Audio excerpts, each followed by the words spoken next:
Ya, dari pengakuan rekan-rekannya, dia jujur, nggak mau maaf. Ada diminta maaf atau ini dia jujur. Ya, dia jujur. Dari yang tertuang dalam buku jejak Jokowi. Iya, pengakuan dari rekan-rekannya, bukan saya yang bilang. Oke, pengakuannya gimana sosok Pak Jokowi ini, Pak? Dia tidak seperti, malah ada yang narasumber saya nggak tahu. Dulu kan bukan Jokowi namanya, Joko Widodo. Jokowi kan setelah dia balik ke Solo dan jadi pengusaha furnitur. Ya, jadi di sini ada narasumber saya, salah seorang kepala desa ya,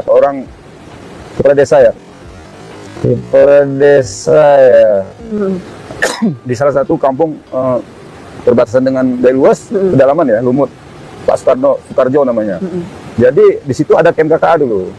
Jadi Pak Jokowi ke sana ya bersama rekan-rekannya, dinas mungkin kan, dinas lapangan.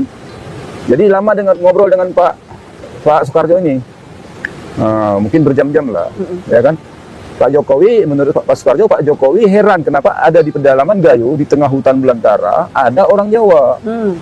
Ini yang bingung Pak Jokowi. Jadi mereka akrab lah begitu cerita.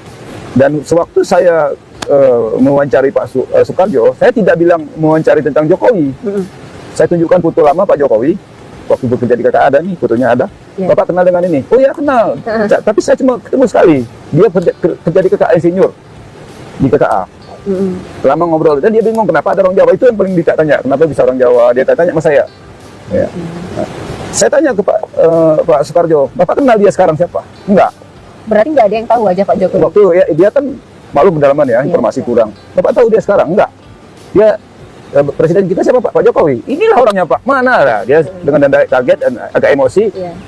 Mana ada? Nggak mungkin. Begitu tampilan orang Pak Jokowi waktu itu. Berarti ada perbedaan tampilan Pak Jokowi dulu dengan sekarang? Iya, ada. Ya, perbedaannya boleh kita tunjukkan ke kamera Bapak? Bagaimana foto masa muda Pak? Ini masa muda, ya, berkacamata, rambut gondrong, tinggi, seperti sekarang ya tentunya ya. Rambut agak gondrong, dan dia bersosialisasi dengan masyarakat. Membandingkan wajah foto seorang yang Sukarjo kenal sebagai seorang karyawan PT Kraft Aceh dengan wajah Joko Widodo yang jadi presiden, membuat Sukarjo kaget dan berkata, mana ada? Dia dengan dada kaget dan agak emosi. Mana ada? Nggak mungkin. Dan menurut Halisuddin, Sukarjo kaget, tidak percaya dengan alasan ini. Malah ada yang narasumber saya nggak tahu. Dulu kan bukan Jokowi namanya, Joko Widodo. Jokowi kan setelah dia balik ke Solo dan jadi pengusaha furnitur. Malu pedalaman ya, informasi kurang. Dan inilah kejanggalan dari penggalan cerita Halisuddin. Di awal, Halisuddin mengatakan bahwa narasumber yang dia ceritakan yang bernama Sukarjo adalah seorang kepala desa. Namun dengan dalih bahwa mereka berada di pedalaman, menurut Halisuddin, Sukarjo hanya tahu bahwa nama presidennya adalah Jokowi. Sukarjo tidak tahu bahwa Jokowi adalah singkatan dari Joko Widodo. Tentu saja ini sangat aneh. Apakah mungkin seorang kepala desa tidak pernah melihat foto presiden yang di bawahnya tertulis nama lengkapnya? Bukankah setiap kantor pemerintahan termasuk kantor atau balai desa diwajibkan memasang potret presiden dan wakil presiden? Atau apakah masih ada wilayah pelosok tanah air ini yang tidak ikut dalam ajang pesta demokrasi bertajuk pemilihan presiden, karena selama kampanye pemilihan presiden, baleho calon ada di mana-mana, atau setidaknya, terpampang di surat suara saat berada di bilik suara. Di kantor-kantor pemerintahan, foto presiden dan wakil presiden seharusnya dipampang, dan di foto itu jelas terlihat nama presiden dan wakilnya. Sangat janggal, jika seorang kepala desa tidak pernah melihat dan membaca nama lengkap presiden. Lalu, apa alasan yang paling realistis ketika Sukarjo yang tak lain seorang kepala desa, kaget ketika mendengar dari penuturan Halisuddin bahwa orang yang pernah dia kenal sebagai karyawan PT Kraft Aceh, seorang yang berkacamata, kumisan dan gondrong adalah orang yang sama dengan Presiden RI yang terpilih sejak tahun 2014? Satu-satunya hal yang paling masuk akal adalah karena wajah yang Sukarjo pernah kenal sebagai karyawan PT Kraft Aceh sama sekali tidak sama dengan wajah Joko Widodo yang sekarang. Secara tidak sengaja, penulis buku jejak Jokowi di Gayo membuka sebuah tabir. Dari pedalaman Aceh, seorang kepala desa tidak percaya bahwa foto yang selama ini diklaim sebagai foto Joko Widodo yang bekerja di perusahaan PT Kraft Aceh sama dengan Joko Widodo yang pernah jadi presiden. Dan ini sama dengan pendapat yang dikemukakan mantan Wakil Kepala Kepolisian Republik Indonesia, Komisaris Jenderal Polisi Purnawirawan Dr. Andus Oegroseno SH. Oegroseno mengaku pernah bertemu langsung dan bertatap muka dengan Presiden Joko Widodo di tahun 2015. Namun Oegroseno yakin bahwa wajah itu berbeda dengan wajah di ijazah yang diteliti oleh Rismon Sianipar dan kawan-kawan, sebuah wajah kumisan, berambut panjang dan berkacamata. Ya, saya ketemu Pak Jokowi pernah berhadapan dekat gitu. Tapi begitu lihat foto kok beda seperti itu. Akhirnya saya lihat foto saya waktu SD, saya cari-cari sendiri nih. Oh ini mirip saya ini. SMP masih mirip nih, lebih mirip. SMA lebih mirip lagi ya. Udah gitu aja. Enggak mirip Enggak ada kemiripannya sama sekali. Sama mata saya loh, nggak tahu kalau mata saya salah. Kepala Desa Lumut, Sukarjo pernah bertemu langsung dengan orang yang berkacamata, gondrong dan kumisan yang oleh kubu Jokowi diklaim sebagai foto masa muda Joko Widodo. dan Oi Groseno pernah bertemu langsung, bahkan bertatap muka dengan Joko Widodo. Dan keduanya yakin bahwa wajah di foto jadul itu tidak sama dengan wajah Joko Widodo. Jadi, kesaksian Pak Rujito di PN Surakarta itu jadi seperti racun yang sangat-sangat mematikan bagi Jokowi. Dia tiba-tiba muncul entah dari mana dan membungkam semua pihak yang sebelumnya mengatakan ijazah Jokowi adalah asli. UGM dan Polri pasti lagi pusing-pusingnya. Apalagi Jokowi, wah makin botak kayaknya. Harus pakai topi kemana-mana. Ini adalah sebuah fakta penjelasan yang sulit untuk kemudian bisa dibantah.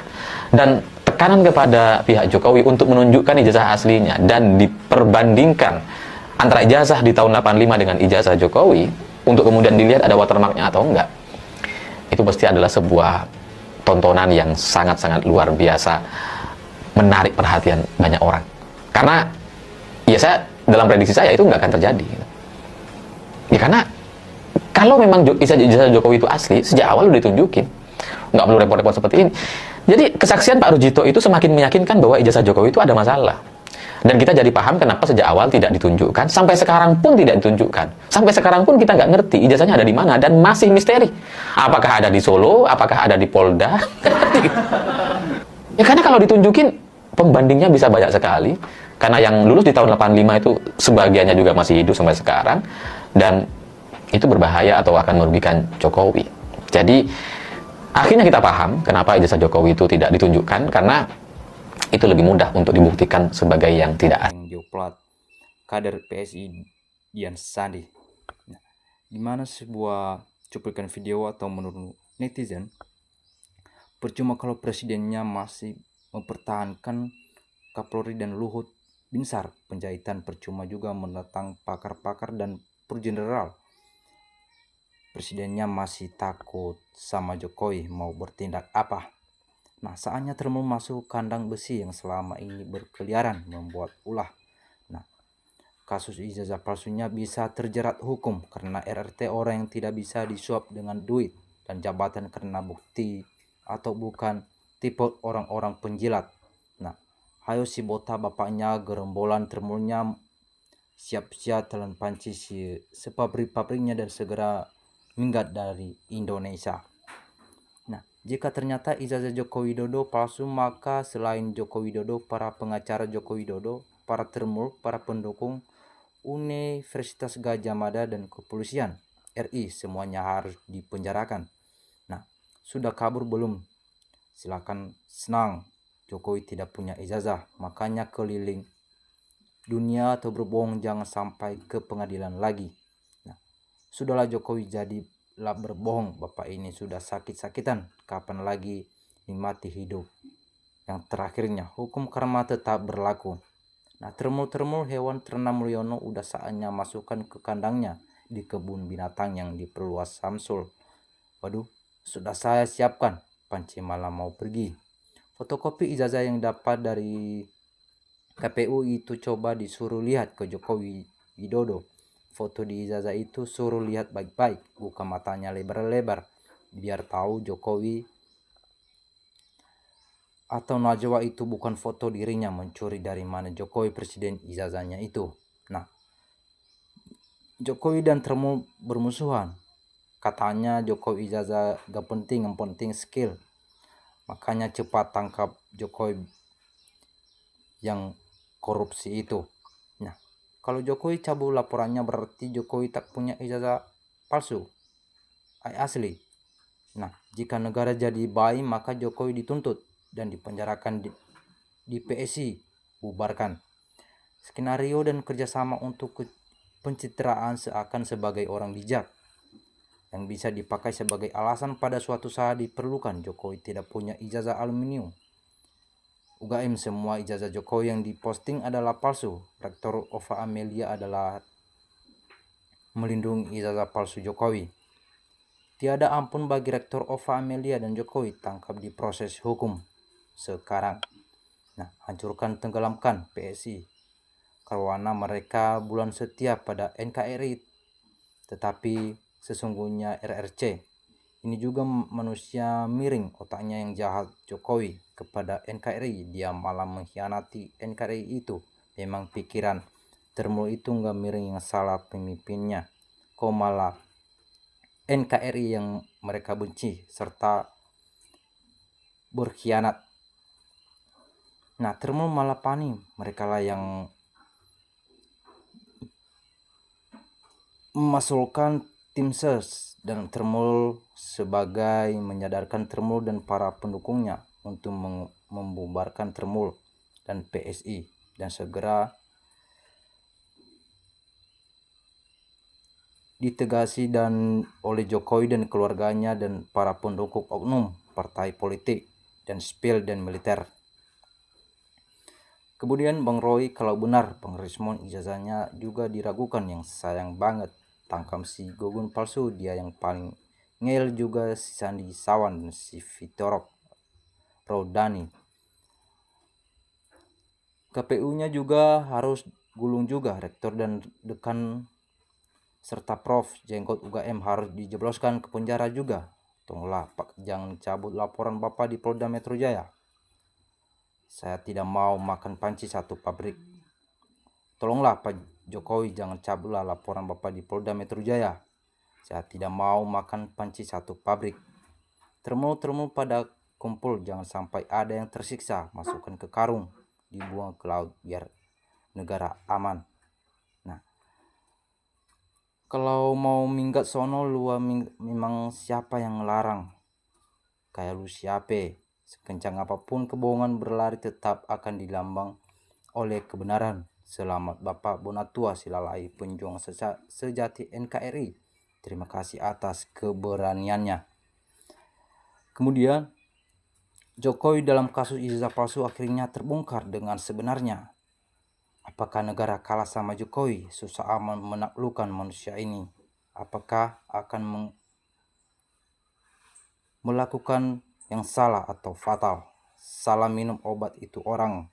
Nah, semoga cepat terselesaikan masalah ijazah Jokowi. Jangan percaya dulu kalau laporannya dicabut.